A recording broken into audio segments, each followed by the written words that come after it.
வீட்டுக்கு மூத்தவர் போய் முழுசா இன்னும் 3 மாசம் கூட ஆகல. அதுக்குள்ள எதுக்கு உங்களுக்கு இந்த கொண்டாட்டம் எல்லாம்? பிள்ளைங்க சந்தோஷத்துக்காக பண்ற எந்த விஷயமும் தப்பு கிடையாது. ஆனா என்னாலலாம் இது கண்டும் காணாம இருக்க முடியாது.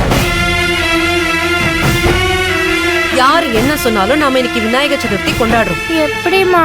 அதான் சித்தி வாங்கிட்டு போயிட்டாங்களே.